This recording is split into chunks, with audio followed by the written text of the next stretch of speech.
Me alquilo para soñar. A las 9 de la mañana, mientras desayunábamos en la terraza de La Habana Ribera, un tremendo golpe de mar a pleno sol levantó en vilo varios automóviles que pasaban por la avenida del Malecón o que estaban estacionados en la acera, y uno quedó incrustado en un flanco del hotel. Fue como una explosión de dinamita que sembró el pánico en los 20 pisos del edificio y convirtió el polvo en vitral del vestíbulo. Los numerosos turistas que se encontraban en la sala de espera fueron lanzados por los aires junto con los muebles, y algunos quedaron heridos por la granizada de vidrio. Tuvo que ser un marejazo colosal, pues entre la muralla del malecón y el hotel hay una amplia avenida de ida y vuelta. Así que la ola saltó por encima de ella y todavía le quedó bastante fuerza para desmigajar el vitral. Los alegres voluntarios cubanos, con la ayuda de los bomberos, recogieron los destrozos en menos de 6 horas, clausuraron la puerta del mar y habilitaron otra, y todavía volvió a estar en orden. Por la noche se había ocupado nadie del automóvil incrustado en el muro, pues se pensaba que era uno de los estacionados en la cerca. Pero cuando la grúa lo sacó de la tronera, descubrieron el cadáver de una mujer amarrada en el asiento del conductor con el cinturón de seguridad. El golpe fue tan brutal que no le quedó un hueso entero. Tenía el rostro desbaratado, los botines descosidos y la ropa en piltrafas, y un anillo de oro en forma de serpiente con ojos de esmeraldas. La policía estableció que era el alma de llaves de los nuevos embajadores de Portugal. En efecto, había llegado en ellos a La Habana 15 días antes y había salido esa mañana para el mercado manejando un automóvil nuevo. Su nombre no me dijo nada cuando leí la noticia en los periódicos, pero en cambio quedé intrigado por el anillo en forma de serpiente y ojos de esmeralda. No pude averiguar, sin embargo, en qué dedo lo usaba. Era un dato decisivo porque temí que fuera una mujer inolvidable, cuyo nombre verdadero no supe jamás, que usaba un anillo igual en el índice derecho, lo cual era más insólito aún en aquel tiempo. La había conocido 34 años antes en Viena, comiendo salchichas con papas hervidas y bebiendo cerveza de barril en una taberna de estudiantes latinos. Yo había llegado de Roma esa mañana y aún recuerdo mi impresión inmediata por su espléndida pechuga de soprano, según las guiadas colas de zorro en el inmediata por su espléndida pechuga de soprano, las languidas colas de zorro en el cuello del abrigo y aquel anillo egipcio en forma de serpiente. Me pareció que era la única austríaca en el largo mesón de madera por el castellano primario que hablaba sin respirar con un acento de quinceañera. Pero no había nacido en Colombia y se había ido a Australia entre las dos guerras sin niña a estudiar música y canto. En aquel momento andaba por los 30 años, mal llevado, pues nunca debió ser bella y había empezado a envejecer antes de tiempo. Pero en cambio era un ser humano encantador y también uno de los más temibles. Viena era todavía una antigua ciudad imperial cuya posición geográfica entre los dos mundos irracionables que dejó la Segunda Guerra había acabado de convertirla en un paraíso del mercado negro y el espionaje mundial. No hubiera podido imaginarme un ámbito más adecuado para aquella compatriota fugitiva que seguía viviendo en la taberna estudiantil de la esquina solo por su fidelidad a su origen, pues tenía recursos de sobra para comprar y cuidado con todos sus comensales. Dentro nunca dijo su verdadero nombre, pues siempre la conocimos con el trabalenguas germánico que le inventaron los estudiantes de Viena, Frau Frida. Apenas me la habían presentado cuando incurrí en la impertinencia feliz de preguntarle cómo había hecho para implantarse de tal modo que aquel mundo tan distante y distinto de sus frescos vientos de indio, y ella me contestó con un golpe tranquilo para su tiempo. En realidad era su único oficio. Había sido la tercera de los hijos en su próspero tender el antiguo Caldas, y desde que aprendió a hablar instauró en la casa la buena costumbre de contar los sueños sin ayunas. Ya es hora que se conservan más puras sus virtudes. En los 7 años soñó que uno de sus hermanas era la madre, por pura superstición religiosa, le prohibió al niño lo que más le gustaba, que era bañarse en la quebrada. Pero Frau Frida tenía ya un sistema a propósito de patricio. Lo que ese sueño significa, dijo, no es que se vaya a ahogar, sino que no debe comer dulce.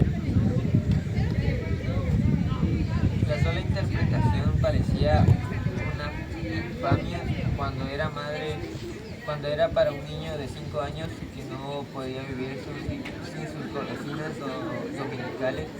La madre, ya convencida de las virtudes adivinatorias de la hija, quiso recetar la sentencia con mano dura, pero al primer testigo suyo, el niño se atragantó con una canica de caramelo que se estaba comiendo a escondidas y no fue posible salvarlo.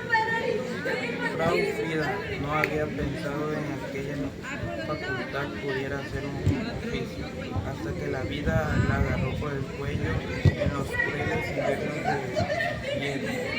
Entonces tocó para pedir empleo en la primera casa que le gustó para vivir, y cuando le preguntaron qué sabía hacer, ella dijo solo la verdad, sueño. Le bastó con una breve explicación a la dueña de casa para aceptada con un sueldo apenas suficiente para los gastos menudos, pero con un buen cuarto y 3 comidas, sobre todo el desayuno, que era el momento en que la familia se sentaba a conocer el destino inmediato de cada uno de sus miembros.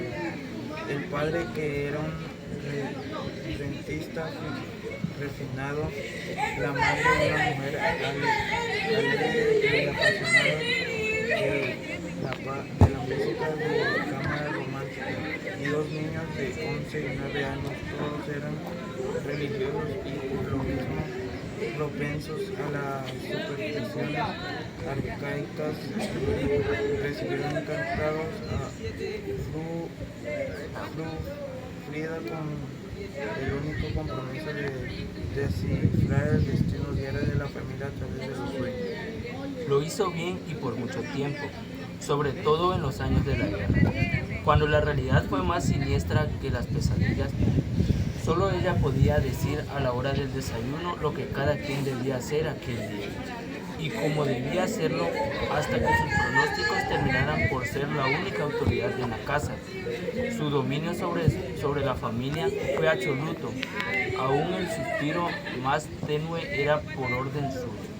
Por los días en que estuve en Viena, acababa de morir el dueño de la casa, y había tenido la elegancia de negarle a ella una parte de sus rentas, con la única condición que siguiera soñando para la familia hasta el fin de sus sueños. Estuve en Viena más de un mes, compartiendo las estrecheces de los estudiantes, mientras esperaba un dinero que nunca llegó. Las visitas imprevistas y generosas de Frau Frida en la taberna eran entonces como fiestas en nuestro régimen de penurias. Una de esas noches, en la euforia de la cerveza, me habló al oído con una convicción que no permitía ninguna pérdida de tiempo. He venido solo para decirte que anoche tuve un sueño contigo, me dijo. Debes irte enseguida y no volver a Viena en los próximos 5 años. Su convicción era tan real que esa misma noche con el último tren para Roma. Yo, por mi parte, quedé tan sugestionado que desde entonces me he considerado sobreviviente de un desastre que nunca conocí. Todavía no he vuelto a Viena. Antes del desastre de La Habana, había visto a Frau Frida en Barcelona, de una manera tan inesperada y casual que me pareció misteriosa. Fue el día en que Pablo Neruda pisó tierra española por primera vez desde la Guerra Civil, en la escala de un lento viaje por mar hacia Valparaíso. Pasó con nosotros una mañana en Casa Mayor de las librerías del Viejo, y en Potter compró un libro antiguo, descuadernado y marchito, por el cual pagó lo que hubiera sido su sueldo de 2 meses en el consulado de Rancagua. Se movía por entre la gente como un elefante inválido, con un interés infantil en el mecanismo intenso de cada cosa, pues el mundo le parecía un inmenso juguete de cuerda con el cual se inventaba la vida. No he conocido a nadie más parecido a la idea que uno tiene de una papa renacentista, glotón y refinado. Aún contra su voluntad, siempre él era quien presidía la mesa. Matilde, su esposa, la ponía un babero que parecía más de una peluquería que de comedor, pero era la única manera de impedir que se bañara en salsa. Aquel día en Caballerías fue ejemplar. Se comió 3 langostas enteras descuartizándolas con una maestría de cirujano y al mismo tiempo devoraba con la vista los platos de todos e iba picando un poco de cada uno, con un deleite que contagiaba las ganas de comer. Las almejas de Galicia, las percebes del Cantábrico, las cigalas de Alicante, las espardeñas de Costa Brava. Mientras tanto, como los franceses, solo hablaba de otras exquisiteces de cocina, y en especial de los mariscos prehistóricos de Chile que llevaba en el corazón. De pronto dejó de comer, afinó sus antenas de Ibogavante y me dijo en voz muy baja: alguien detrás de mí no ha dejado de mirar. Miré por encima de su hombro y así era. A sus espaldas 3 mesas de allá una mujer impávida con un anticuado sombrero de fieltro y una bufanda morada y masticaba despacio con los ojos fijos en él. La reconocí en el acto. Estaba envejecida y gorda, pero era ella con el anillo de serpiente en el índice. Viajaba desde Nápoles en el mismo barco que los Neruda, pero no se había visto a bordo. La invitamos a tomar el café en nuestra mesa y la indujé a hablar de sus sueños para sorprender al poeta. Él no le hizo caso, pues planteó desde el principio que no creía en las adivinaciones del sueño. Toda la poesía es clara y miente, dijo.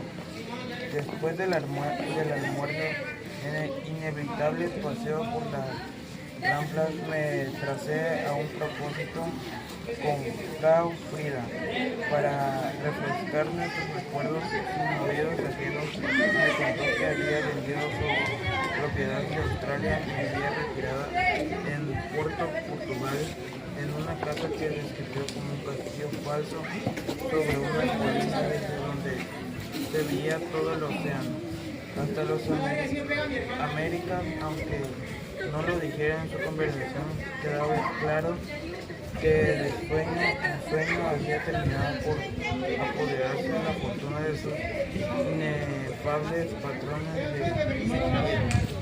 No me impresionó, sin embargo, porque siempre había pensado que sus sueños no eran más que una artimaña para vivir, y se lo dije. Ella soltó su carcajada irresistible. Sí, es tan atrevido como siempre, me dijo. Y no dijo más, porque el resto del grupo se había detenido para esperar que nada acabara de hablar ligera chilena con los loros de la rambala, de los pájaros. Cuando reanudábamos la charla, Frau Frida había cambiado de tema. A propósito, me dijo, ya puedes volver a Vietnam. Solo entonces caí en cuenta que había transcurrido 13 años desde que nos conocimos. Aún si tus sueños son falsos, jamás volveré, le dije. Por si acaso, a las 3 nos separamos de ella para acompañar a Neruda a su siesta sagrada. La hizo en nuestra casa después de unos preparativos solemnes que en algún modo recordaban una ceremonia de té en Japón. Había que abrir unas ventanas y cerrar otras para que hubiera el grado de calor exacto y una cierta clase de luz en la dirección. En un silencio absoluto, Neruda se durmió al instante y despertó a los 10 minutos. Después, como los niños, cuando menos pensábamos, apareció en la sala restaurado y con el monograma de la almohada impreso en la mejilla. Soñé con esa mujer que sueña, dijo Matilde. Quiso que le contara el sueño. Soñé que ella estaba soñando conmigo, dijo él. Eso es de Borges, le dije. Él me miró desencantado. Ya está escrito. Si no está escrito, lo vas a escribir alguna vez, le dije. Será uno de esos laberintos tan pronto. Como subió a bordo a las 6 de la tarde, Neruda se despidió de nosotros, se sentó en una mesa apartada y empezó a escribir versos fluidos con la pluma de tinta verde con la que dibujaba flores, peces y pájaros en las dedicatorias de sus libros. A la primera advertencia del buque buscamos a Frau Frida y al fin encontramos en la cubierta de turistas cuando ya nos íbamos sin despedirnos. También ella acababa de despertar de la siesta. Soñé con el poeta, nos dijo asombrado. Le pedí que me contara el sueño. Soñé que estaba soñando conmigo, dijo, y mi cara de asombro la confundió.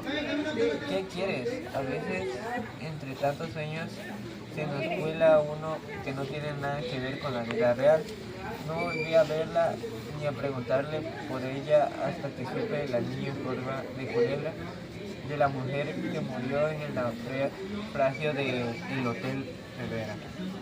Así que no me resistí la tentación de hacerle preguntas al embajador portugués cuando coincidimos meses después en la recepción diplomática.